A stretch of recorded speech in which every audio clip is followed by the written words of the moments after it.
High বন্ধুরা, তোমরা কেমন আছো? আশা করি তোমরা ভালো আছো। এখানে দেখো পোলট্রির ছাল নিয়ে এসেছি। তো এই যে আগুনে ধরসাচ্ছি আর কীভাবে চর্বিটা গলে গিয়ে আগুনের মধ্যে পড়লো, একবারে দাউ দাউ করে জ্বলে উঠলো, তাই না? তো এই দেখো আমি তো দেখে ভয় খেয়ে গেছিলাম।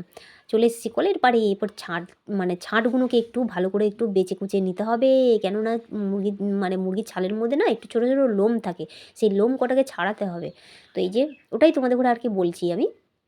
এই যে ছাড়িয়ে নিচ্ছি আমি এই কলপাড়ে, ভালো করে ছাড়িয়ে নেওয়ার পরে এই চলে এসেছি কাটতে। এরপর কাটছি আমি। এরপর তোমাদের করে একটা জিনিস দেখাই আমি, এই মুরগির ঠ্যাং। এই যে এই ঠ্যাং কে কে খেতে ভালোবাসো অবশ্যই কমেন্টে জানাবে, কেমন? তো চলো মাংস কটা কেটে নিই। ঝটপট করে আবার ভাজা করতে বসিয়ে দিয়েছি, দেখেছো? কাটাকুটি করেই এই দেখো।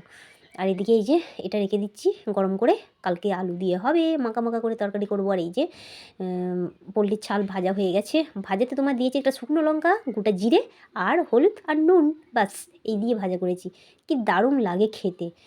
আর কতটা পরিমাণে তেলটা বেরিয়েছে দেখতে পাচ্ছ? এই দেখো অল্প তেল দিয়েছিলাম। তো সেটা তোমাদের সাথে শেয়ার করিনি আমি, কী কী দিয়েছিলাম না দিয়েছিলাম। সেটা তোমাদের ঘরে আমি বলে দিলাম কী কী দিয়েছিলাম না দিয়েছিলাম, দেখানো হয়নি, মুখে বলে দিলাম।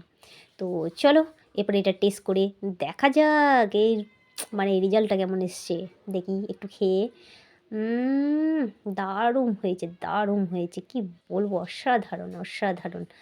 তো চলো এই যে খাচ্ছি আমি, না এত যে ভালো লাগছে কি বলবো আমি।